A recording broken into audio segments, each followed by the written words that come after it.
Une seule phrase, prononcée lors d'un barbecue dans le jardin, a détruit mon mariage. Ma femme a souri en la prononçant.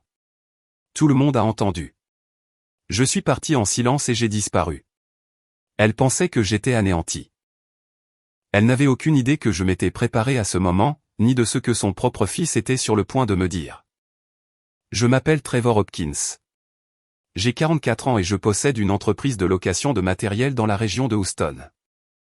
Je l'ai bâtie à partir de rien en 15 ans, travaillant 70 heures par semaine, manquant des anniversaires et des jours fériés, tout cela pour que ma famille puisse avoir la vie qu'elle méritait. Ma femme, Ashley, a 37 ans et travaille au marketing pour un cabinet dentaire en centre-ville. Nous sommes mariés depuis 11 ans. Elle a amené Ryan dans le mariage, son fils issu de son premier mariage. Le gamin avait 3 ans à l'époque. Il m'a appelé Trev pendant les 2 premières années jusqu'à ce qu'un matin, il dise simplement « Papa », comme si c'était la chose la plus naturelle du monde. Ce garçon a 14 ans maintenant. Il joue au football américain en équipe première en tant que première année. Je l'aime comme s'il était de ma propre chair.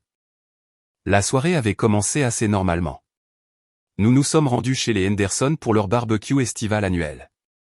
Ce n'étaient pas des amis proches, plutôt notre cercle social, les gens avec qui Ashley aimait passer du temps. Dave Henderson travaillait dans l'immobilier commercial. Sa femme Kim enseignait le yoga et publiait constamment des posts à ce sujet. Leur jardin était du genre que l'on voit dans les magazines, des guirlandes lumineuses suspendues au-dessus d'un patio en pierre, un barbecue encastré qui coûtait probablement plus cher que mon premier camion. Ashley portait cette robe d'été bleue que je lui avais achetée pour son anniversaire, celle qui rendait ses yeux plus brillants. Elle semblait heureuse, riant avec les autres épouses, buvant du vin dans ses verres surdimensionnés qui contenaient une demi-bouteille. Je me tenais près du barbecue avec Dave et quelques autres gars, parlant des taux d'intérêt et des problèmes de lanceurs des Astros, les sujets habituels. Vers 20 heures, nous nous sommes tous assis à la longue table qu'ils avaient installée dehors. Quelqu'un a porté un toast, les verres ont teinté, et la conversation a coulé facilement. Kim a demandé à tout le monde de partager leurs souvenirs le plus romantique. Des trucs typiques de jeux de fête. Les gens ont raconté leurs histoires répétées, voyages d'anniversaire et récits de demandes en mariage. Puis ce fut le tour d'Ashley. « Oh, la nuit la plus romantique de ma vie », dit-elle, sa voix portant à travers la table. Ce n'était certainement pas avec mon mari. Elle a souri en le disant. Pas nerveuse, pas désolée, juste souriante comme si elle racontait une blague que tout le monde devrait trouver amusante. La table est devenue silencieuse. La fourchette de quelqu'un a raclé une assiette. Dave a éclairci sa gorge. Je suis resté assis là, ma main figée à mi-chemin de ma bouteille de bière, attendant qu'elle s'en amuse, qu'elle dise qu'elle plaisantait. Qu'elle me regarde avec ses yeux qui me faisaient oublier mon propre nom. Elle ne l'a jamais fait.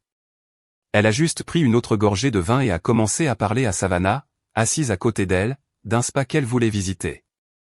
Je me suis levé lentement, ma chaise raclant la pierre. Personne n'a dit un mot tandis que je faisais le tour de la table, prenais mes clés sur la petite table près du portail et partais. Je n'ai pas pris ma veste, je n'ai pas dit au revoir, j'ai juste marché jusqu'à mon camion, démarré le moteur et conduit. J'ai cessé de consulter mon téléphone après le premier kilomètre. Une phrase insouciante lors d'un barbecue dans le jardin a détruit tout ce que je pensais avoir. Et lorsque j'ai disparu dans le silence cette nuit-là, Ashley n'avait aucune idée de ce qui l'attendait. J'ai conduit pendant 2 heures sans m'arrêter. Pas de musique, pas de destination, juste le bourdonnement des pneus sur l'asphalte et la rage qui montait en moi. Finalement, je me suis arrêté à une aire de repos pour camion en dehors de Conroe, me suis garé sous une lumière vacillante à l'arrière du parking et suis resté là, agrippant le volant jusqu'à ce que mes jointures blanchissent. Mon téléphone n'avait pas arrêté de vibrer. Texte après texte illuminait l'écran. J'ai fini par regarder. La plupart provenaient du groupe de discussion qu'Ashley partageait avec ses amis. Quelqu'un avait déjà posté ce qui s'était passé, avec des émojis rieurs. OMG, Ashley, tu es terrible. Avec 3 émojis tête de mort. Je n'arrive pas à croire que tu aies dit ça. Suivi de verres de vin et de plus de rire. Ashley elle-même avait posté dans le fil. Quoi?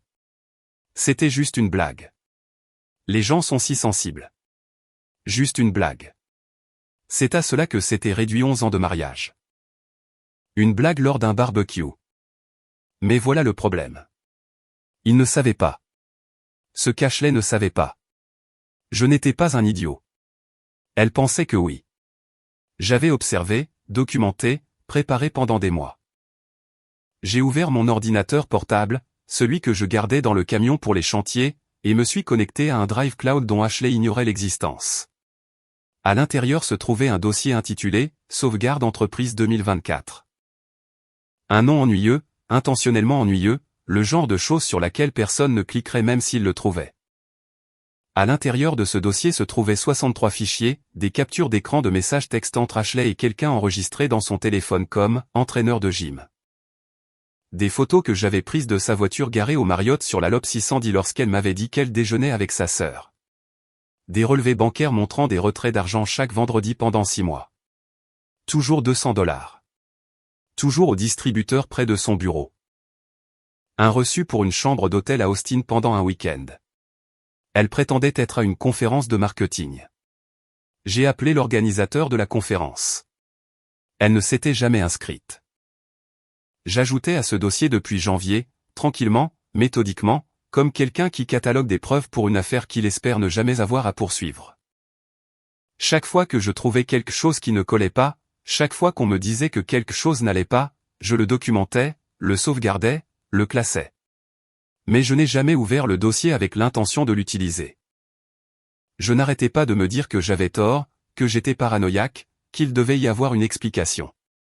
Je voulais avoir tort ce soir. Elle m'avait donné la permission de ne plus vouloir ça. J'ai fait défiler les fichiers, ma mâchoire serrée à en avoir mal. Il y avait aussi une vidéo. De 37 secondes.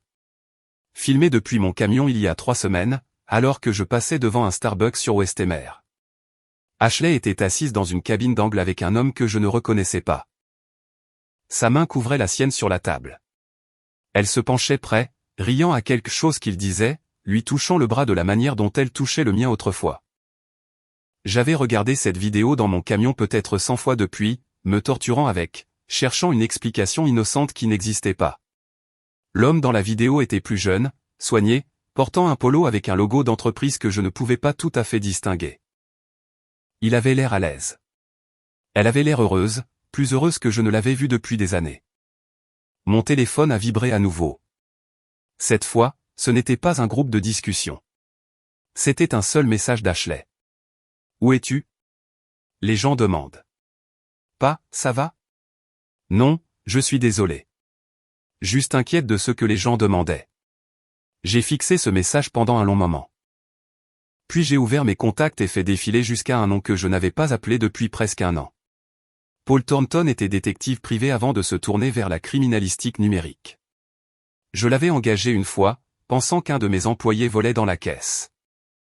Il s'est avéré que j'avais raison. Paul avait tout trouvé en 48 heures. J'ai tapé un message. Paul, c'est Trevor Hopkins. Tu te souviens quand tu as dit que je pouvais t'appeler si j'avais besoin d'aide? J'en ai besoin maintenant. Pouvons-nous nous rencontrer demain? Sa réponse est arrivée en moins d'1 minute. 7 heures du matin. BTS dîner sur l'autoroute 59. Qu'est-ce qu'on cherche? J'ai tapé 3 mots, tout ce qu'elle cache. Puis j'ai éteint mon téléphone, incliné le siège de mon camion et essayé de dormir. Le lendemain, le vrai travail allait commencer. J'ai rencontré Paul chez BTS dîner à 6h58 du matin. L'endroit sentait le café brûlé et la graisse de bacon, exactement comme un bon restaurant doit sentir. Paul était déjà là, assis dans une cabine d'angle avec une tasse de café noir et un dossier jaune devant lui. Il avait le même aspect que dans mes souvenirs. Fin de la cinquantaine, cheveux gris, coupés court façon militaire, des yeux qui ne laissaient rien passer. Nous nous sommes serrés la main et je me suis glissé dans la banquette en face de lui. « Tu as l'air d'un zombie, » dit Paul, sans méchanceté. Je n'ai pas beaucoup dormi. J'ai commandé un café à la serveuse, puis je me suis tourné vers lui. « À quelle vitesse peux-tu travailler? Ça dépend de ce dont tu as besoin. Ton message disait qu'elle cachait quelque chose. Donne-moi les détails. » J'ai passé les 20 minutes suivantes à tout lui expliquer. Le dossier, les captures d'écran, les reçus d'hôtel, la vidéo au Starbucks. Paul écoutait sans interrompre, prenant occasionnellement des notes sur un petit carnet. Quand j'ai eu fini, il s'est penché en arrière et m'a étudié. Tu as déjà assez pour un divorce. Pourquoi as-tu besoin de moi? Parce que j'ai besoin de tout, ai-je dit. Chaque mensonge, chaque transaction, chaque personne impliquée. Je dois savoir exactement ce qu'elle a fait et avec qui. Je veux une image complète. Paul hocha lentement la tête. Ça va demander des recherches. Ça pourrait coûter cher. Je me fiche du coup. D'accord. J'aurai besoin d'accès à tes comptes professionnels, à toutes les cartes de crédit partagées, aux relevés téléphoniques si tu peux les obtenir. J'ai sorti une clé USB de ma poche et l'ai glissée sur la table. Tout est là-dessus. Identifiant bancaire, relevé de carte de crédit, copie de facture téléphonique. Je documente depuis des mois. Paul a pris la clé, un léger sourire aux lèvres. Tu as été occupé. J'espérais ne pas en avoir besoin, mais tu t'es préparé quand même. Intelligent. Il a mis la clé dans sa poche. Donne-moi 72 heures. J'aurai un rapport préliminaire. Nous avons fini notre café en silence. Alors que je me levais pour partir, Paul m'a attrapé le bras. Trevor, une chose. Une fois que tu verras ce que je trouve, tu ne pourras plus l'ignorer. Es-tu sûr de vouloir t'engager dans cette voie? J'ai pensé au sourire d'Ashley à ce barbecue. À la façon dont elle avait ri en prononçant ces mots. À la façon dont tous les autres m'avaient regardé avec pitié. Je suis déjà engagé dans cette voie, ai-je dit. Je ne sais même pas jusqu'où elle va. De retour dans mon camion, j'ai finalement allumé mon téléphone. 37 nouveaux messages. La plupart d'Ashley, passant de l'inquiétude à la colère, puis au désespoir. Le dernier, envoyé à 2 heures du matin, disait simplement « Bien, reste parti. Voici ça me fait quelque chose. » Mais il y avait un autre message qui a attiré mon attention, de Ryan, mon beau-fils. « Papa, peux-tu m'appeler quand tu verras ça? S'il te plaît, c'est important. Ne dis rien à maman. » Mon estomac s'est noué. Je l'ai appelé immédiatement. Il a décroché à la première sonnerie, sa voix basse et précipitée. « Papa, où es-tu? » « Je vais bien, Ryan. »« Qu'est-ce qui ne va pas? » ?»« J'ai besoin de te parler. »« Pas au téléphone. »« Peux-tu me rencontrer après l'entraînement de football? » Vers 17 heures. « Il y a quelque chose que tu dois savoir sur maman. »« Ryan, qu'est-ce que c'est? » « Pas au téléphone, a-t-il répété. « S'il te plaît, papa.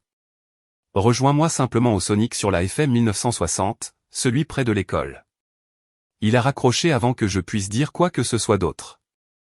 Je suis resté assis là, sur le parking du restaurant, à fixer mon téléphone. Peu importe ce que Ryan avait à me dire. C'était assez grave pour qu'il ne veuille pas que sa mère le sache. Ce gamin avait toujours été loyal envers Ashley, même quand ils se disputaient. Qu'il me contacte ainsi signifiait que quelque chose n'allait vraiment pas. La journée a traîné en longueur. J'ai passé la majeure partie à être garé sur le parking derrière mon entreprise de location de matériel, observant mes employés entrer et sortir, gérant les locations et les retours. J'aurais dû être au travail. Au lieu de cela, j'étais assis dans mon camion, parcourant à nouveau le dossier, recoupant les dates et les heures, construisant une chronologie dans ma tête. À 16h45, je me suis rendu au Sonic.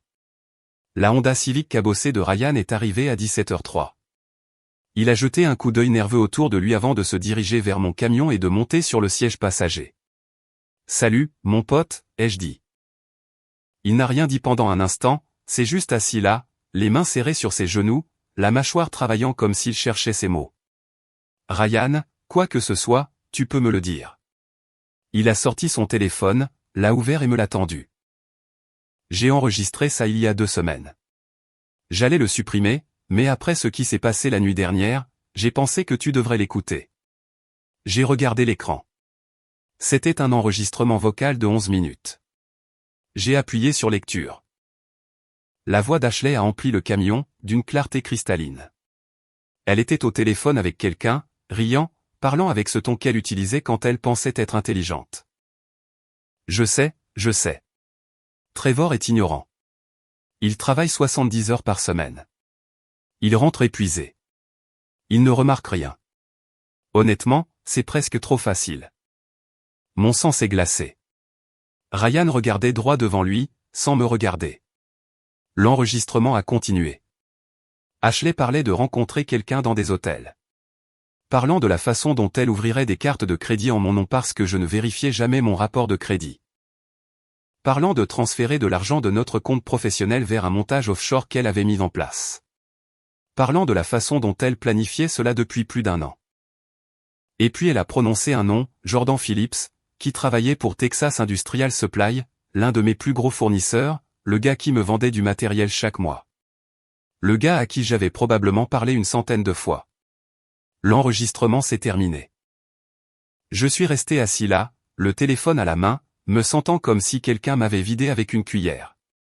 Je suis désolé, papa, a dit Ryan doucement. Je ne savais pas quoi faire. C'est ma mère, mais ce qu'elle te fait, ce n'est pas juste. Je l'ai regardé. Cet enfant de 14 ans qui venait de me donner la preuve qui détruirait sa mère, et qui m'avait choisi elle. Merci, ai-je réussi à dire. Merci de me l'avoir dit. Qu'est-ce que tu vas faire? Je ne sais pas encore, ai-je répondu. Mais Ryan, quoi qu'il arrive, toi et moi, on est unis pour toujours. Il a hoché la tête, essuyant rapidement ses yeux. Je peux rester avec toi quand tout ça va éclater? Je ne veux pas être avec elle. Oui, ai-je dit. Oui, tu peux rester avec moi. Paul m'a appelé le lendemain matin à 7h15.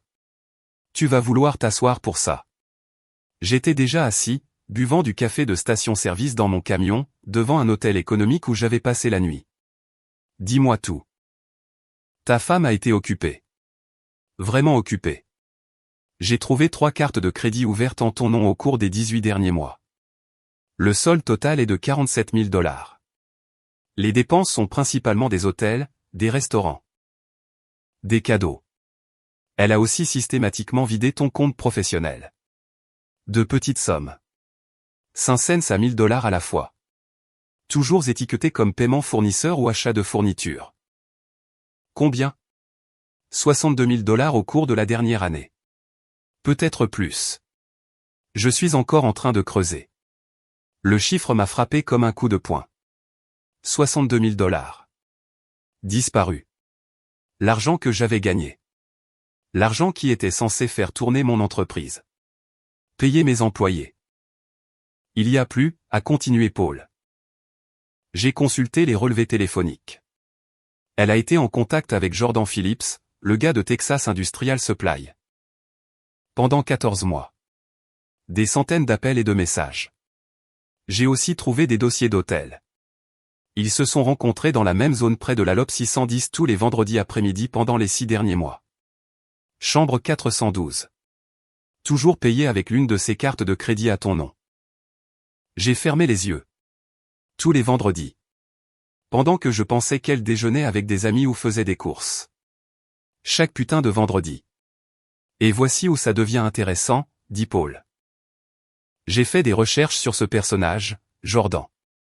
Il a 34 ans, vit dans un appartement dans le quartier de la Galleria, mais voici le coup de théâtre, il n'est pas divorcé comme il le prétend. Il est marié. Le nom de sa femme est Danielle Phillips. Ils sont séparés depuis 8 mois. Mais toujours légalement mariés. Et tenez ça, elle a demandé la séparation après avoir découvert qu'il la trompait avec Ashley, possiblement. J'essaie de joindre Madame Phillips maintenant. Si elle veut me parler, nous pourrions avoir une alliée. Une alliée? La femme de l'homme qui couchait avec ma femme. La symétrie de la situation était presque amusante. Il y a autre chose, dit Paul, sa voix baissant. J'ai trouvé des dossiers médicaux. Ashley était enceinte il y a 3 mois. Elle a mis fin à la grossesse. Le monde s'est arrêté. Juste arrêté. Quoi? Des dossiers médicaux d'une clinique de Houston. Elle était enceinte de 8 semaines lorsqu'elle a eu la procédure. Compte tenu de la chronologie, cela aurait été l'enfant de Phillips. Je ne pouvais ni parler, ni penser. Ashley et moi n'avions pas été intimes depuis des mois. Elle prétendait être stressée, trop fatiguée, pas d'humeur. Et pendant tout ce temps, elle était enceinte de l'enfant d'un autre homme. Trevor, tu es toujours là.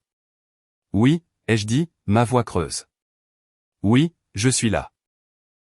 Je travaille toujours sur l'aspect commercial. Si elle a falsifié ta signature sur des documents, c'est de la fraude. Un crime fédéral. J'aurai un rapport complet d'ici demain après-midi. Envoie-le quand tu l'auras. Tout ça. J'ai raccroché et je suis resté assis sur le parking, fixant le vide. 47 000 $ de dettes de carte de crédit dont je n'avais pas connaissance. 62 000 $ volés à mon entreprise. Une grossesse, un avortement, tout ça caché. Tout ça, des mensonges. Mon téléphone a vibré. Un message de Ryan. Maman demande où tu es. Je lui ai dit que je ne sais pas. Elle panique. Aussi, elle rencontre quelqu'un pour le déjeuner aujourd'hui. Je l'ai entendu au téléphone. Tu veux que je la suive? Je fixais ce message. Mon beau-fils de 14 ans proposait d'espionner sa propre mère pour moi. Une partie de moi voulait lui dire non, qu'il ne devrait pas être au milieu de tout ça. Mais une autre partie de moi, celle qui était froide et calculatrice maintenant, savait que j'avais besoin de tout avantage. Ne la suis pas, ai-je répondu par texto. Mais si tu entends autre chose, fais-le-moi savoir. Et Ryan, sois prudent. Ne te fais pas prendre. Je ne le ferai pas. Je t'aime, papa. Je suis resté assis là longtemps, pensant qu'Ashley avait transformé notre mariage en scène de crime. Elle m'avait volé, m'avait menti, m'avait trahi de toutes les manières possibles, et elle avait fait tout ça avec un sourire, me faisant sentir que j'étais le problème, que j'étais paranoïaque ou contrôlant ou que je ne prêtais pas assez attention. Eh bien, elle avait raison sur une chose. Je n'avais pas prêté assez attention. Mais j'y prêtais attention maintenant. Paul a livré son rapport complet le jeudi après-midi.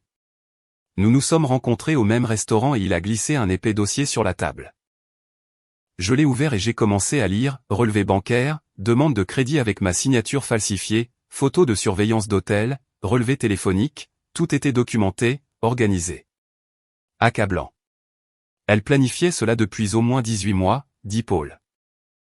La première carte de crédit a été ouverte en ton nom en février de l'année dernière. Elle a été prudente, méthodique, presque professionnelle, presque. Elle a été négligente avec le compte professionnel. Les transferts sont trop réguliers. Trop évident une fois que tu sais ce que tu cherches. N'importe quel comptable légiste décent le repérera en 10 minutes. J'ai feuilleté les pages. Chacune était un nouveau clou dans le cercueil de mon mariage. Et Jordan Phillips? Marié. Le nom de sa femme est Danielle. Ils sont séparés depuis 8 mois, mais le divorce n'est pas encore finalisé. Apparemment, elle l'a surpris en train de la tromper, bien qu'elle ne sache pas avec qui à l'époque. Je l'ai contactée hier. Elle veut te parler. À moi? Pourquoi? Parce qu'elle est aussi en colère que toi. Et elle a des informations que tu voudras. Des reçus d'hôtel qu'il a laissés dans sa voiture. Des messages textes qu'elle a capturés avant qu'il ne les supprime. Elle montait son propre dossier. Quand puis-je la rencontrer? Demain matin, 10 h au Starbucks sur Westemer. Elle t'attendra. J'ai refermé le dossier. Merci, Paul. Envoie-moi ta facture. Déjà fait. Mais Trevor, une chose de plus. J'ai trouvé des dossiers médicaux. Ta femme a eu une autre intervention il y a 6 mois avant la récente grossesse. Elle a été traitée pour une MST, la chlamydia, ce qui signifie soit qu'elle te l'a donnée. Soit que Phillips la lui a donnée et qu'elle l'a cachée. J'ai senti mon estomac se tordre. Je dois me faire tester. Probablement une bonne idée. Je suis désolé, mon ami. Je sais que ce n'est pas facile à entendre. Facile. Rien de tout cela n'était facile, mais c'était nécessaire. Ce soir-là, mon téléphone a sonné. Numéro inconnu. J'ai failli ne pas répondre, mais quelque chose m'a poussé à décrocher. Trevor, une voix de femme, familière, mais distante, comme un écho d'une autre vie. Oui. Qui est-ce? C'est Lorraine. Lorraine Mitchell. Je ne sais pas si tu te souviens de moi. Je me suis redressé. Lorraine Mitchell. Nous étions sortis ensemble en dernière année de lycée et à l'université. Nous nous étions séparés quand elle était allée à l'école d'infirmière à Dallas et que j'étais resté à Houston pour lancer mon entreprise. C'était il y a plus de 20 ans. Lorraine, bien sûr que je me souviens de toi. Comment as-tu eu mon numéro? J'ai croisé Denise Watson à l'épicerie hier. Elle a mentionné ce qui s'était passé au barbecue des Henderson. Toute cette histoire avec Ashley. Je voulais juste appeler pour voir si tu allais bien. Denise Watson. Bien sûr. Les rumeurs voyageaient vite dans notre cercle social. Je me débrouille, ai-je dit avec prudence. Trevor, je sais que nous n'avons pas parlé depuis une éternité et peut-être que c'est inapproprié, mais si tu as besoin de quelqu'un à qui parler, quelqu'un qui n'est pas impliqué dans tout ça, je suis là. J'ai traversé un divorce il y a 3 ans. Je sais à quel point ça peut être isolant. Il y avait quelque chose dans sa voix. Une sincère inquiétude, aucun jugement, aucune pitié, juste de la gentillesse. J'apprécie ça, ai-je dit. Honnêtement, j'aurais bien besoin d'une oreille attentive en ce moment. Es-tu libre pour un café demain après-midi, après avoir eu le temps de digérer tout ça? J'ai pensé à mon emploi du temps. Rencontre avec Daniel Phillips le matin. Rien après cela, sauf plus de rage et de planification. Oui. Oui, je peux faire ça. Ou. Que dirais-tu de cet endroit près de ton magasin? Le café sur la FM 1960. Disons 14 heures. Je serai là. Après avoir raccroché, je suis resté assis dans mon camion, me demandant à quoi je venais de consentir. Lauren Mitchell. Je n'avais pas pensé à elle depuis des années. Mais entendre sa voix a ramené des souvenirs d'une époque plus simple où la confiance était facile et l'amour ne semblait pas être un piège. Le lendemain matin, j'ai rencontré Daniel Phillips au Starbucks. Elle avait 36 ans. Brune, elle semblait épuisée. Nous avons pris un café et nous nous sommes assis à une table dans un coin. Merci de m'avoir rencontré, dit-elle. Paul Thornton a dit que tu voudrais peut-être voir ce que j'ai. Il a dit que tu avais surpris Jordan en train de tromper. Oui. J'ai trouvé des reçus d'hôtel dans sa voiture en février dernier. Quand je l'ai confronté, il a juré que c'était fini. Que c'était une erreur. J'ai été assez stupide pour le croire pendant environ 3 mois. Puis j'ai trouvé d'autres reçus. D'autres mensonges. J'ai demandé la séparation en août. Savais-tu que c'était ma femme? Pas avant cette semaine. J'ai trouvé son téléphone déverrouillé sur le comptoir. J'ai vu des messages de quelqu'un nommé Ashley. La façon dont ils se parlaient. C'était évident qu'ils étaient ensemble depuis un certain temps. J'ai fait quelques recherches. J'ai découvert qu'elle était mariée à toi. Je suis tellement désolé. Ce n'est pas ta faute. Elle a sorti un dossier de son sac. J'ai fait des copies de tout. Reçu, message texte, photo. Il y a une photo en particulier que tu devrais voir. Il l'a prise le mois dernier. C'est lui et Ashley dans un restaurant à Austin. Elle porte un collier. En reconnais-tu un? J'ai ouvert le dossier et j'ai trouvé la photo. Il y avait Ashley souriante à l'appareil photo. Le bras de Jordan autour de ses épaules. Et autour de son cou se trouvait le collier en platine que je lui avais offert il y a 5 ans, juste après qu'elle ait fait une fausse couche de notre fille. Celui qui m'avait coûté $3000. Celui qui était censé signifier quelque chose. Elle le portait lors d'un rendez-vous avec lui. Ce fils de... Je me suis arrêté. J'ai pris une inspiration. Désolé. Ne t'excuse pas. Je ressens la même chose. Écoute, je ne sais pas quels sont tes projets, mais si tu as besoin de quelqu'un pour témoigner du caractère de Jordan, de la chronologie, je suis prête. Je veux qu'ils subissent tous les deux les conséquences. Je te prendrai probablement au mot. Nous avons parlé pendant encore 30 minutes, partageant des informations, construisant une chronologie. Au moment où j'ai quitté ce Starbucks, j'avais assez de preuves pour les enterrer tous les deux devant les tribunaux. À 14 heures, je suis entré dans le café pour rencontrer Lauren.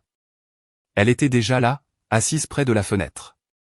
Et quand elle m'a vu, elle a souri. C'était un vrai sourire, chaleureux et simple. « Salut », dit-elle en m'asseyant. « Salut. » Nous avons parlé pendant 2 heures de la vie, de son divorce, de ce que je traversais.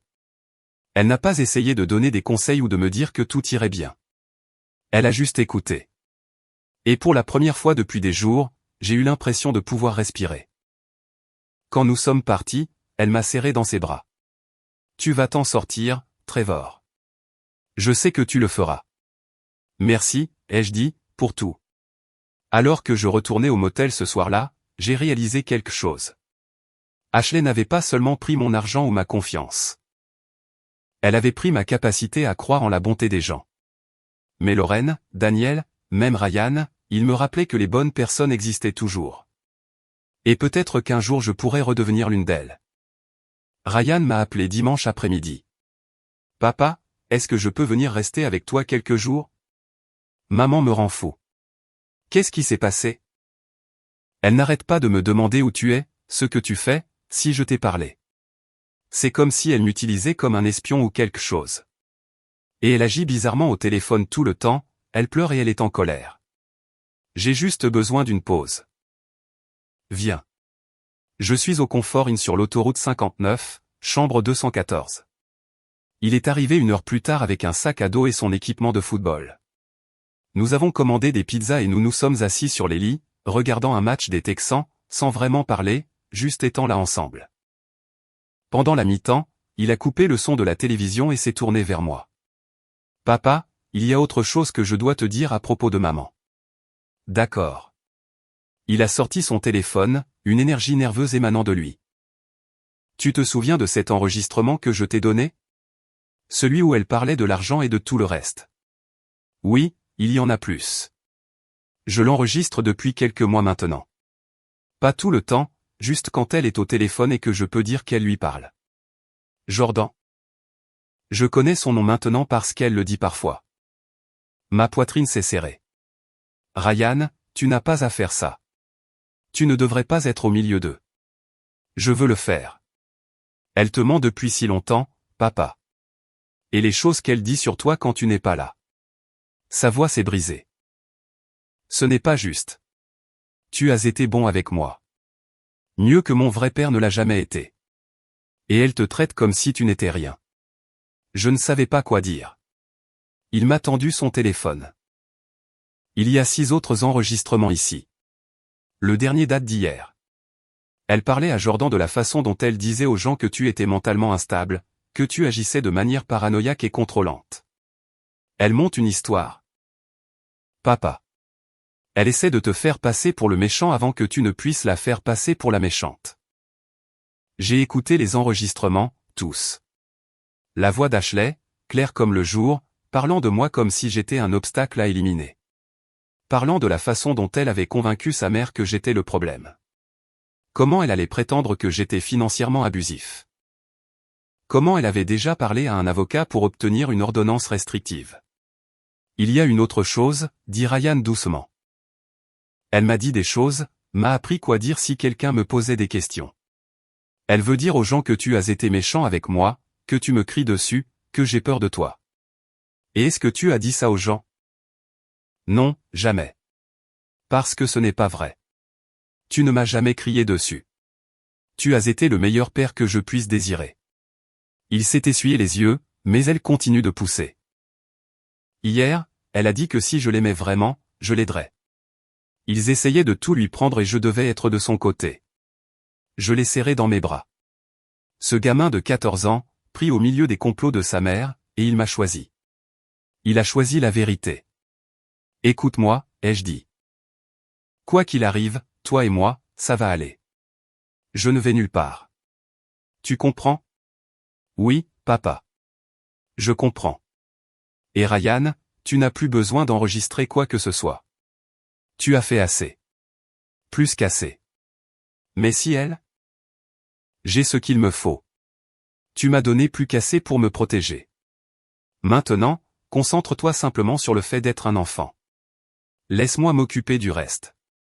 Il a hoché la tête, soulagé. Cette nuit-là, après qu'il se soit endormi sur l'autre lit, je suis resté là dans le noir, écoutant à nouveau les enregistrements. La voix d'Ashley complotant contre moi, planifiant de détruire ma réputation, utilisant notre fils comme une arme. Elle avait franchi une ligne dont j'ignorais même l'existence. Le lendemain matin, j'ai appelé mon avocat. Je dois déposer une demande de garde d'urgence pour mon beau-fils et je dois le faire aujourd'hui. Je n'avais pas parlé aux parents d'Ashley depuis 2 semaines. Howard et Caroline Stevens vivaient à 10 minutes de nous dans une communauté de retraite près de Clear Lake. Ils m'avaient toujours traité comme un fils, surtout après le décès de mon propre père. Howard m'appelait pour l'aider avec les réparations à la maison. Caroline me faisait de la tarte aux noix de pécan à chaque Thanksgiving parce qu'elle savait que c'était ma préférée. Je m'étais dit qu'ils avaient déjà entendu la version des événements d'Ashley. La version où j'étais instable, contrôlant, paranoïaque, où elle était la victime de mon comportement déraisonnable. Alors, quand Howard m'a appelé mardi matin, j'ai failli ne pas répondre. Trevor, nous devons parler. Peux-tu passer à la maison aujourd'hui? Sa voix était dure. Pas exactement en colère, mais ferme d'une manière que je ne lui avais jamais entendue auparavant. Bien sûr. Quelle heure? Maintenant serait bien. Je me suis rendu chez eux. Cette sensation de malaise dans mon estomac qui précède les mauvaises nouvelles. Quand je suis arrivé, leurs 2 voitures étaient garées dans l'allée. Ça allait être une embuscade. Caroline a ouvert la porte. Ses yeux étaient rouges, comme si elle avait pleuré. Trevor, entre. Ils m'ont fait asseoir dans le salon. Howard dans son fauteuil inclinable. Caroline sur le canapé. J'ai pris la chaise en face d'eux, me sentant comme un accusé attendant un verdict. Howard a parlé le premier. Ashley est passée hier. Elle nous a tout dit. Elle a dit que tu agissais étrangement depuis des mois. Elle a dit que tu l'avais laissé à une fête, que tu avais disparu pendant des jours sans un mot. Elle a dit que tu l'accusais de choses qui ne sont pas vraies. J'ai hoché la tête lentement. C'est sa version. Elle a aussi dit que tu essayais de monter Ryan contre elle, que tu demandais la garde pour lui faire du mal. Caroline a interrompu, sa voix tremblante. Trevor, je te connais depuis 11 ans. Tu es un homme bon, mais Ashley est ma fille, si tu fais ce qu'elle dit. Je ne le fais pas, j'ai sorti mon téléphone et le dossier que Paul m'avait donné. Avant que vous ne décidiez de quel côté vous êtes, j'ai besoin que vous voyiez quelque chose. Et je vous préviens maintenant. Ça va être difficile à entendre. Je leur ai tout montré. Les relevés bancaires, les factures de carte de crédit avec ma signature falsifiée, les dossiers d'hôtel, les messages textes entre Ashley et Jordan Phillips, l'enregistrement que Ryan avait fait d'Ashley admettant le vol et l'adultère. Le visage d'Howard est passé du scepticisme au choc, puis à une fureur froide comme la pierre. Caroline s'est juste mise à pleurer, couvrant sa bouche avec sa main. Quand j'ai eu fini, Howard s'est levé et a marché jusqu'à la fenêtre, le dos tourné vers nous. Le silence s'est étiré pendant ce qui a semblé une heure. Finalement, il a parlé. Ma fille a fait ça. Oui, monsieur. Tout cela. Le mensonge, le vol, la tromperie, tout cela. Caroline a levé les yeux vers moi. Des larmes coulaient sur son visage. Trevor, je suis tellement désolé. Je suis tellement désolé. J'ai douté de toi. J'aurais dû savoir qu'Ashley était. Elle ne put finir la phrase. Howard s'est retourné. Qu'avez-vous besoin de nous? J'ai besoin que vous connaissiez la vérité. C'est tout. Je ne vous demande pas de choisir entre votre fille et moi. Elle est votre famille. Toi aussi, dit Howard fermement. Tu fais partie de cette famille depuis 11 ans. Tu as élevé notre petit-fils, et ce qu'elle t'a fait est inconcevable. Il a regardé sa femme, Caroline. Nous devons lui parler aujourd'hui. Howard, c'est notre fille, et elle est une voleuse et une menteuse. Sa voix s'est élevée, quelque chose que je ne lui avais jamais entendu faire. Elle a volé Trevor, commis des crimes en son nom, détruit sa vie. Et pourquoi faire? Pour une liaison? Non. Non. Je ne supporterai pas ça. Caroline s'est levée, maintenant sur la défensive. Tu ne peux pas juste la rejeter. Elle a besoin de nous. Ce dont elle a besoin, c'est de faire face aux conséquences de ses actes. Et je serais damné si je l'aidais à les éviter. Je les ai observés. Ces 2 personnes mariées depuis 43 ans se retrouvaient soudainement des côtés opposés d'une fracture. Monsieur Stevens, Madame Stevens, s'il vous plaît, ne faites pas ça. Ne laissez pas Ashley déchirer votre mariage aussi. Howard secoua la tête. Il ne s'agit pas de toi, mon garçon.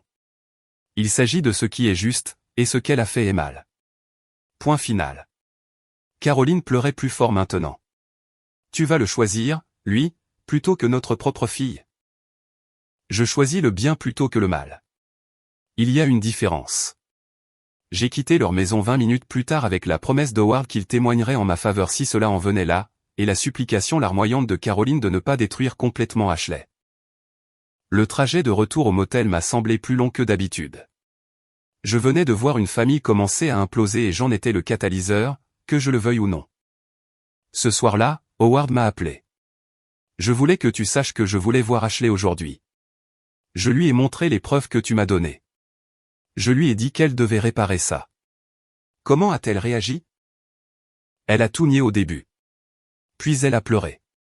Puis elle s'est mise en colère et m'a dit que je la trahissais. Elle a dit que si je prenais ton parti, elle ne me parlerait plus jamais. Je suis désolé. Ne le sois pas. Je lui ai dit que si elle ne réparait pas ce qu'elle avait brisé, elle perdrait plus que toi. Elle me perdrait aussi. Il a marqué une pause. Caroline ne me parle pas en ce moment. Elle pense que je suis trop dur. Mais j'ai élevé cette fille pour qu'elle sache distinguer le bien du mal. Et quelque part en chemin, elle a oublié ou choisi d'oublier. Monsieur, je n'ai jamais voulu que cela se mette entre vous et votre femme. Ce n'est pas toi qui fais ça, Trevor.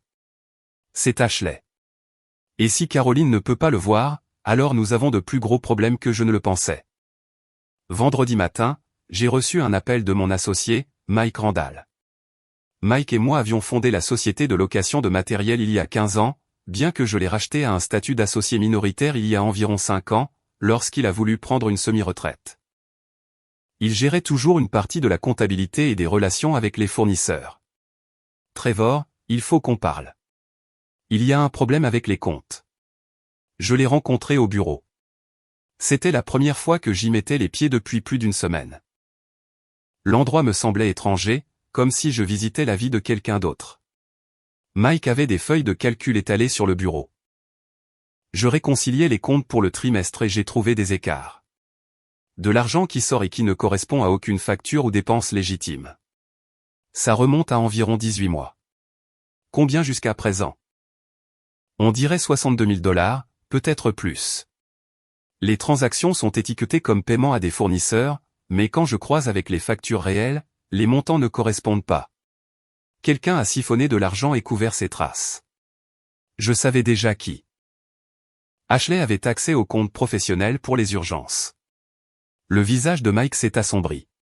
Trevor, dis-moi qu'elle n'a pas fait ça. Je lui ai tout montré. Les preuves que Paul avait compilées, les enregistrements de Ryan, la confession qu'Ashley avait faite au téléphone concernant le déplacement d'argent du compte professionnel. Mike s'est assis lourdement. Mon Dieu, depuis combien de temps ça dure? Au moins 1 an, peut-être plus. C'est de la fraude, Trevor. De la fraude d'entreprise. Nous devons appeler la police, déposer des plaintes. Je sais. Je rencontre mon avocat cet après-midi pour en discuter. Et notre relation commerciale avec Texas Industrial Supply? Si Jordan Phillips est impliqué. Il est impliqué. J'ai des preuves. Mike secoua la tête. Nous devons rompre immédiatement les liens avec eux.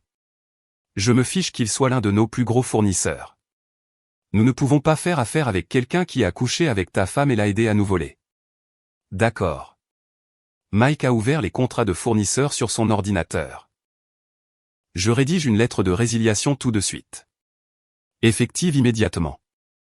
Et Trevor, je mentionne la raison comme manquement à l'éthique professionnelle. Qu'il explique ça à son prochain client potentiel. Je l'ai regardé taper. Cet homme, mon ami et partenaire depuis 15 ans, me défendait sans hésitation. Merci, Mike. Ne me remercie pas. C'est du business. On ne vole pas ses partenaires. On ne couche pas avec la femme de son partenaire. Et on ne fait certainement pas les deux en s'attendant à s'en tirer indemne. Cet après-midi-là, j'ai rencontré mon avocat, Robert Ray. Je l'avais engagé spécifiquement pour les aspects commerciaux, car le droit de la famille n'était pas sa spécialité. Robert était minutieux, méthodique et impitoyable quand il le fallait. Trevor, ce qu'Ashley a fait n'est pas seulement un motif de divorce. C'est de la fraude criminelle, les signatures falsifiées sur les demandes de cartes de crédit, le vol systématique d'un compte professionnel, le vol d'identité. Nous parlons ici de crimes fédéraux. plusieurs crimes. Quelles sont mes options? Tu peux déposer une plainte à la police et laisser le système judiciaire s'en occuper. Elle pourrait risquer jusqu'à 10 ans de prison selon l'agressivité du procureur. Ou tu peux utiliser cela comme levier. Dis-lui que tu garderas le silence si elle te cède tout ce que tu veux. La maison.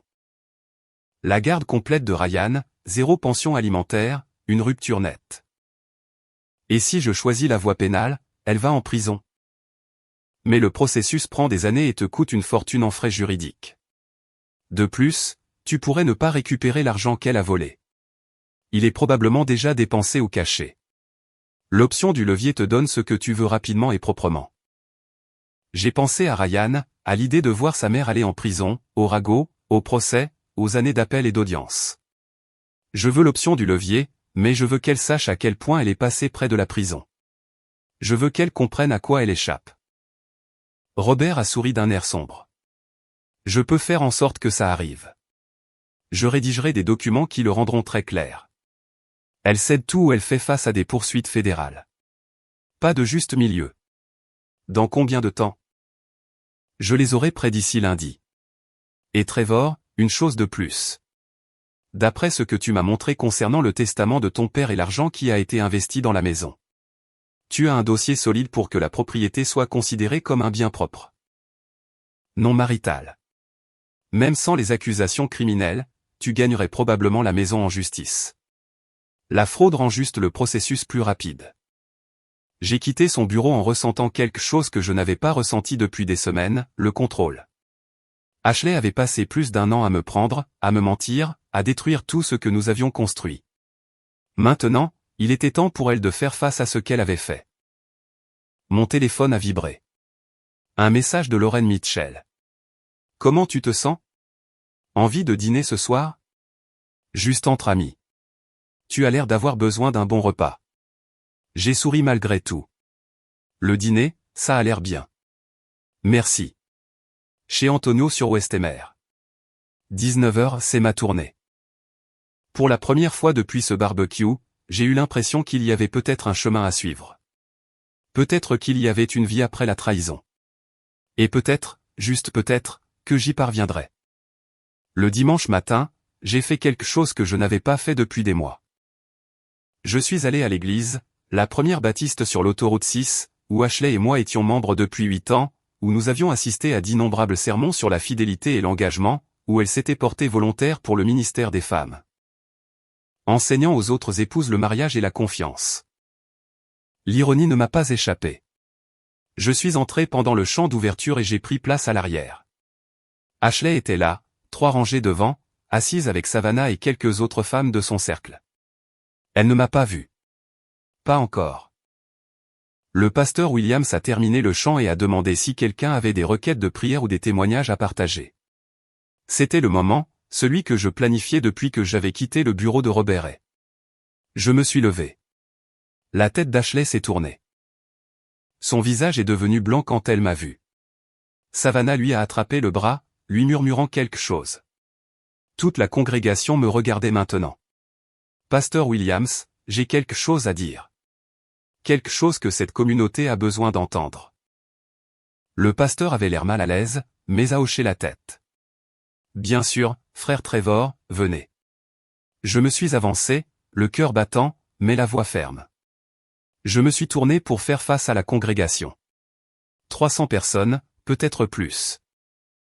Des gens que je connaissais depuis des années, des gens qui avaient observé mon mariage, l'avaient même admiré. Je m'appelle Trevor Hopkins. La plupart d'entre vous me connaissent ma femme Ashley. Pendant 11 ans, j'ai cru que nous avions un bon mariage. J'ai travaillé dur, subvenu aux besoins de notre famille, aimé son fils comme s'il était le mien. Mais il y a 2 semaines, à un barbecue, Ashley a dit quelque chose qui a tout changé. Elle a dit à une pièce pleine de gens que la nuit la plus romantique de sa vie n'était pas avec moi. J'entendais les murmures commencer. Ashley était figée sur son siège. Au début, j'ai pensé qu'elle plaisantait peut-être. Mais ensuite, j'ai commencé à regarder de plus près des choses qui n'avaient pas eu de sens pendant des mois. Et j'ai découvert qu'elle avait une liaison depuis plus d'1 an avec un homme nommé Jordan Phillips qui travaille pour l'un de mes fournisseurs d'entreprise. Ils se rencontraient dans des hôtels tous les vendredis après-midi pendant que je travaillais. Plus de murmures, plus fort maintenant, mais ça empirait. Ashley a ouvert des cartes de crédit en mon nom à mon insu. 47 000 $ de dettes dont je ne savais rien.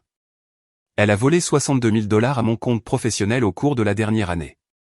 Elle a falsifié ma signature sur des documents. Elle a commis une fraude, un vol d'identité. Et ensuite elle a essayé de me faire passer pour le fou quand j'ai disparu pendant quelques jours pour digérer tout ça. Ashley s'est levée, sa voix tremblante. Trevor, arrête. S'il te plaît. Non. Tu as eu ta chance d'être honnête. Tu as choisi de mentir, de voler, de détruire tout ce que nous avons construit. Et le pire, tu es tombée enceinte d'un enfant et tu as mis fin à la grossesse sans jamais me le dire. Pendant que je pensais que nous essayions de travailler sur notre mariage. Tu étais en train d'effacer les preuves de ton affaire.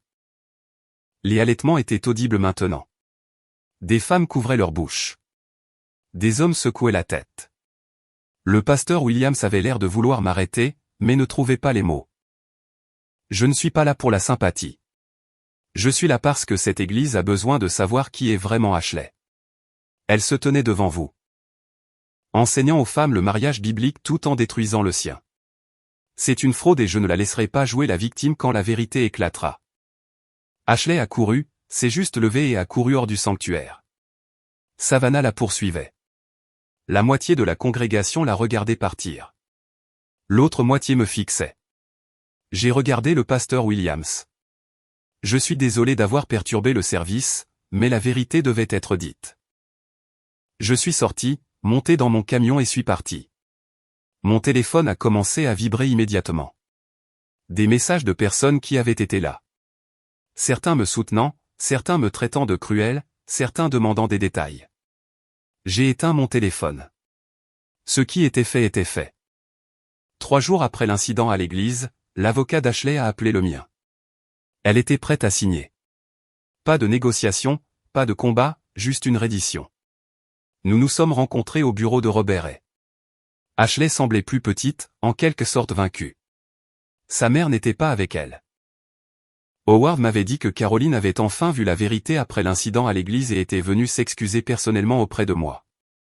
Elle et Howard étaient en thérapie, essayant de réparer ce que les mensonges d'Ashley avaient fracturé. Ashley a tout signé. La maison, la garde complète de Ryan, 0 pension alimentaire, la prise en charge de toutes les dettes qu'elle avait créées. En échange, j'ai accepté de ne pas déposer de plainte pénale. Elle devrait s'occuper elle-même des sociétés de cartes de crédit et de la banque, mais elle n'irait pas en prison. Elle m'a regardé une fois alors qu'elle signait le dernier document. Je suis désolé, a-t-elle dit doucement. Non, tu ne le es pas. Tu es désolé d'avoir été prise. Elle n'a pas argumenté, a juste fini de signer et est partie. Ryan a emménagé avec moi ce week-end-là. Nous avons repeint sa chambre, acheté de nouveaux meubles, recommencé à zéro. Il semblait plus léger en quelque sorte, libéré du poids de la manipulation de sa mère. Nous avons joué au football dans le jardin, commandé des pizzas, regardé des films, des choses normales, des choses qui guérissent. Lorraine est venue quelques fois, pas comme un rendez-vous, juste comme une amie. Nous nous asseyions sur le porche et parlions de tout et de rien. De l'avenir, des secondes chances, d'apprendre à faire confiance à nouveau. Elle ne forçait jamais, ne demandait jamais plus que ce que je pouvais donner. 8 mois plus tard, Howard m'a appelé pour me dire qu'Ashley avait déménagé à Austin. Un nouveau départ, a-t-il dit, plus probablement fuyant la honte. Le mari de Savannah l'avait également divorcée, après avoir découvert sa propre liaison. Tout le cercle avait implosé. Jordan Phillips a perdu son emploi chez Texas Industrial Supply. Daniel Phillips a finalisé son divorce et a déménagé à Dallas avec leurs enfants. La dernière fois que j'ai entendu parler de Jordan, il travaillait dans un entrepôt à San Antonio, sa réputation détruite. Un soir, j'étais assis sur mon porche avec Ryan, regardant le coucher du soleil. Il avait 15 ans maintenant, plus grand, plus confiant, commençant déjà à regarder les universités. « Papa, je peux te demander quelque chose, dit-il. Toujours. Penses-tu te remarier un jour? J'y ai pensé, à Lorraine, qui était devenue une présence constante dans ma vie. À apprendre à faire confiance à nouveau, à construire quelque chose de réel au lieu de vivre dans les ruines de quelque chose de faux. Peut-être, ai-je dit, un jour, avec quelqu'un qui comprend ce que signifie la vérité. Ryan hocha la tête. Bien. Tu mérites ça. Le soleil a plongé sous l'horizon, peignant le ciel en orange et rouge. J'avais perdu une femme, mais j'avais gardé mon fils, ma dignité et mon entreprise. J'avais appris qui étaient mes vrais amis. J'avais découvert une force que j'ignorais posséder. Ashley avait essayé de me détruire. Au lieu de cela, elle n'avait fait que balayer tout ce qui était brisé, laissant de la place pour que quelque chose de meilleur puisse grandir. Et c'était plus qu'assez. C'était tout ce dont j'avais besoin pour recommencer.